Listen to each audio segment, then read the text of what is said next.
99% of people are not willing to do what it takes to make their dreams come true.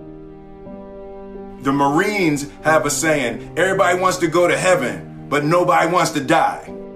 The center of bringing any dream into fruition is self-discipline. You know, something as simple as food and eating. It's not about your body as much as it is about your mind. It's getting command of your mind to be able to choose actions that are in your own best interest. Every day we are choosing that's not in our own best interest. So if the world is attacking you and the world wants to fight you and the world's trying to hold you down, so you're gonna kick yourself in the balls? So you're gonna stop yourself from getting what you dream. And I think the word discipline has kind of gotten a bad name. We think about it in terms of punishment. I'm not talking about discipline in that way. I'm talking about discipline in the sense that you forego immediate pleasure for the exchange of long-term self-respect. I believe that self-discipline is the definition of self-love. That when you say that you love yourself, that means that you have behavior towards yourself that is loving. Self-discipline is the center of all material success. You cannot win the war against the world if you can't win the war against your own mind.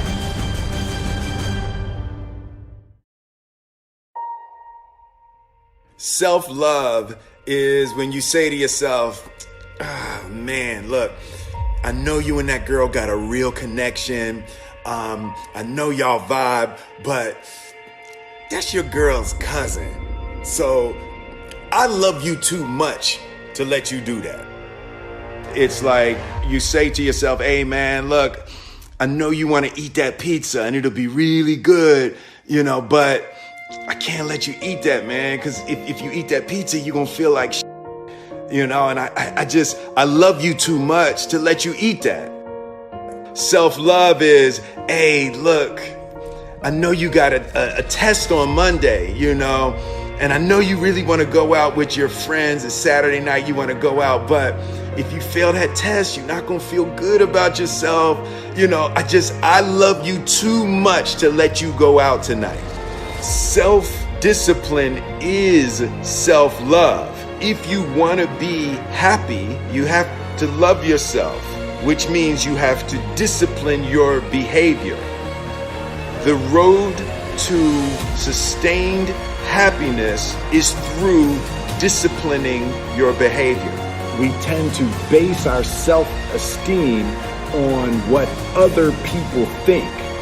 And that's not really self-esteem. Self-esteem is supposed to be how we feel about ourselves. And I was just saying how dangerous it is to allow other people to determine how you're going to feel about you. And it's kind of like looking into a broken mirror. You're going to look in a broken mirror and then change your face to try to look good in this defiled, busted, broken mirror.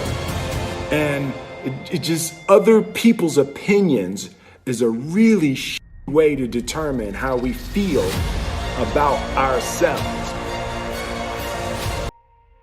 It don't matter whose fault it is that something is broken if it's your responsibility to fix it. For example, it's not somebody's fault if their father was an abusive alcoholic, but it's for damn sure their responsibility to figure out how they're going to deal with those traumas and try to make a life out of it. It's not your fault if your partner cheated and ruined your marriage, but it is for damn sure your responsibility to figure out how to take that pain and how to overcome that and build a happy life for yourself. Fault and responsibility do not go together. It sucks, but they don't. When something is somebody's fault, we want them to suffer. We want them punished. We want them to pay. We want it to be their responsibility to fix it. But That's not how it works, especially when it's your heart.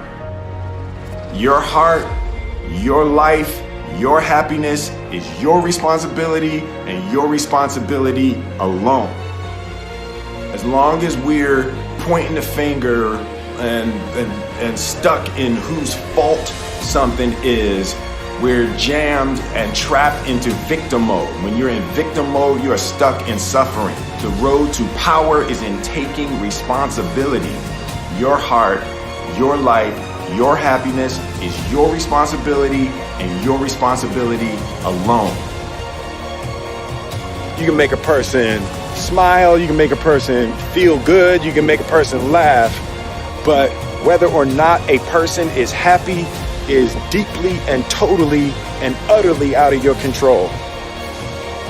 The prerequisite for spending time with any person is that they nourish and inspire you.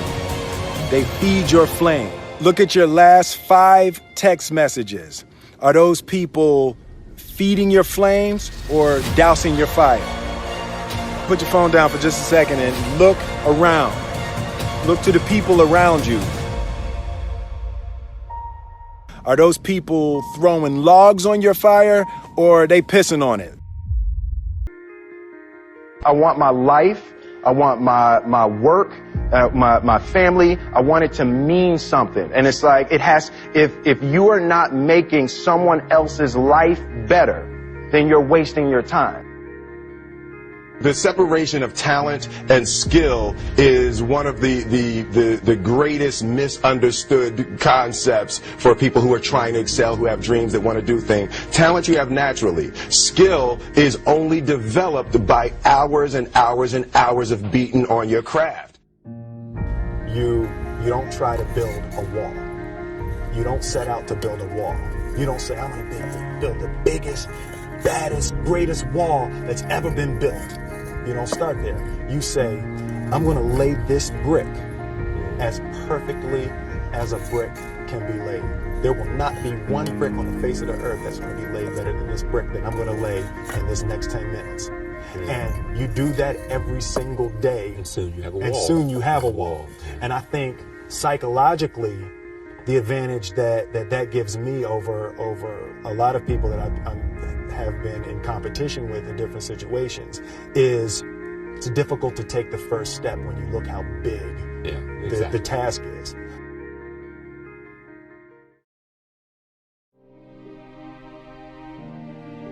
The definition of who I am is very clear to me, and it also redefines who I want to be, in that I know for a fact that I'm stronger than I thought I was.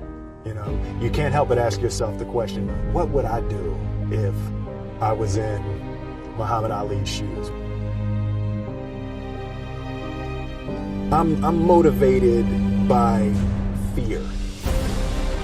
I hate being scared to do something.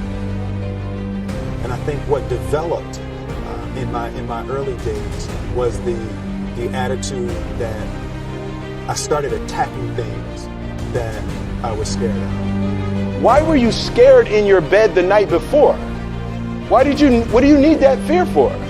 Just don't go. Why are you scared in your bed 16 hours before you jump? Why are you scared in the car? Why could you not enjoy breakfast? Fear of what? You're nowhere even near the airplane. Everything up to the stepping out, there's actually no reason to be scared. It only just ruins your day. You don't have to jump. And then in that moment, all of a sudden, where you should be terrified is the most blissful experience of your life. And God placed the best things in life on the other side of terror.